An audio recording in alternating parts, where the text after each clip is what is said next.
Hello friends, स्वागत है आप सभी को मेरे यूट्यूब चैनल पे। तो आज की हमारी कहानी का नाम है तनख्वाह। सुबह माँ की हालत देखकर परेशान हुआ जा रहा था। अभी 2 महीने तो गुजरे थे पिताजी को गुजरे हुए, और 2 महीने में ही लगता था माँ एकदम सूख गई है। शुभम किसी तरह चाहता था कि माँ नॉर्मल ज़िंदगी में वापस लौट आए, पिताजी के आदों से बाहर, ताकि उनका जीना आसान हो जाए।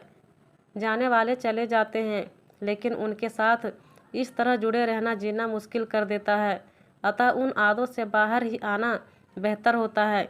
शुभम को माँ की गुम हुई मुस्कान वापस लौटाने की फिक्र खाए जा रही थी।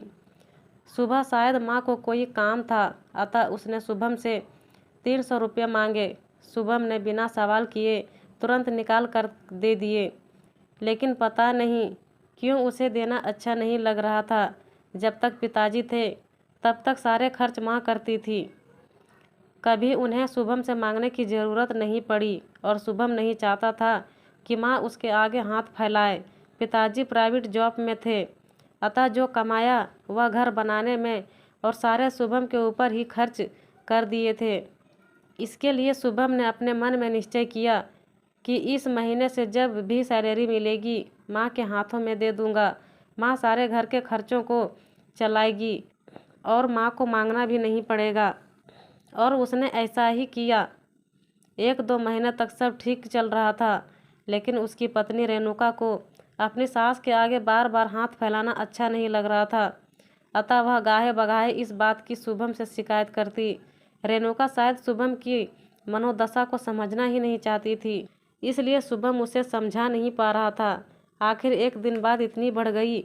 शुभम और रेणुका में इस बात को लेकर खूब झगड़ा हुआ और रेणुका उठकर मायके चली गई। माँ को इस बारे में पता भी नहीं चला कि आखिर झगड़े की वजह क्या है। 3 महीने हो चुके थे रेणुका को मायके गए हुए। शुभम रेणुका को समझाने में नाकाम रहा।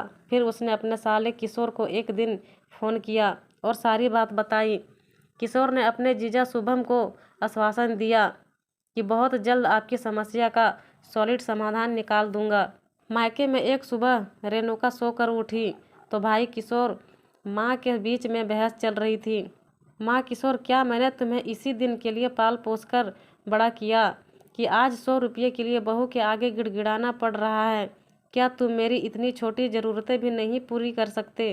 किशोर, देखो माँ, मैं नहीं चाहता कि मेरी पत्नी भी मुझे छोड़कर चली जाए। अतः आपको रुपये चाहिए तो आपको शोभा किशोर की पत्नी से मांगने पड़ेंगे। मेरी तनख्वाह की मालकिन मेरी पत्नी ही रहेगी, कहकर किशोर उठकर चला गया। लेकिन रेणुका को अपने भाई की बात बहुत बुरी लगी और उसे अपनी गलती का एहसास होने लगा कि मैंने भी तो यही किया। रेणुका अपनी माँ को आश्वासन देने लगी तो उसकी माँ बिफर पड़ी। रहने दे रेणुका, तू किस मुँह से मुझे समझा रही है? तूने तो अपनी सास के संग यही किया है और यही चाहती है। तेरी भाभी ने तुझसे ही यह सीखा है, वरना पहले किशोर अपनी सारी तनख्वाह मेरे हाथ में ही रखता था और पूरे घर का खर्च मैं चलाती थी, और तेरी भाभी को कभी ऐतराज़ भी नहीं था। पर तेरी देखा देखी मेरा घर भी बिगड़ गया।